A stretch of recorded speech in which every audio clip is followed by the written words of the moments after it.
وەکو پێغەمبەر صلی الله عليه وسلم دوعاکردن و پارانەوەی زۆر بۆ لە خوای رب العالمین. بەڕاستی دەورێکی زۆر گرنگی هەیە ئینسان ئەوەندی پێی بکرێ بپارێتەوە لە خوای تەعالا.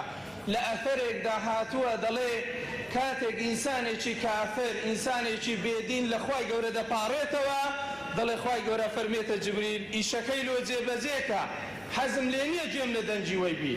بەڵام کاتێک ئیماندارێک خواپەرستێک لە خوای دەپارێتەوە، خوای گەورە دەفەرمێتە جبریل یا جبریل تەئخیری کە ئیشی وەی، حەزم لێ گوێم لە دەنجی ئەو ئیماندارەی بی.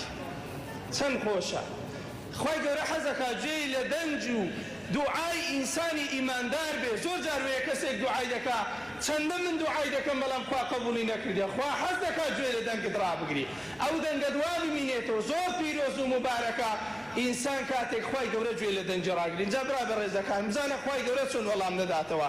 کابرایەکی عەرابی هاتە خزمەت پێغەمبەر صلی الله عليه وسلم، فەرمی یا رسول الله أقريب ربنا فنناجيه أم بعيد فنناديه؟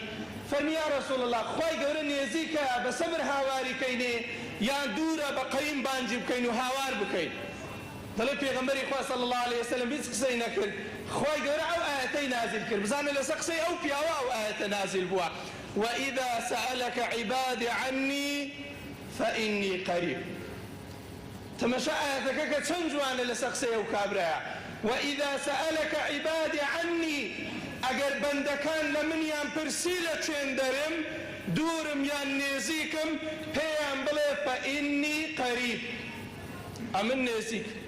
أجيب دعوة الداعي إذا دعاني، هەرچی دوعام لێ بکە و بانگم بکە جوابی دەدەمەوە.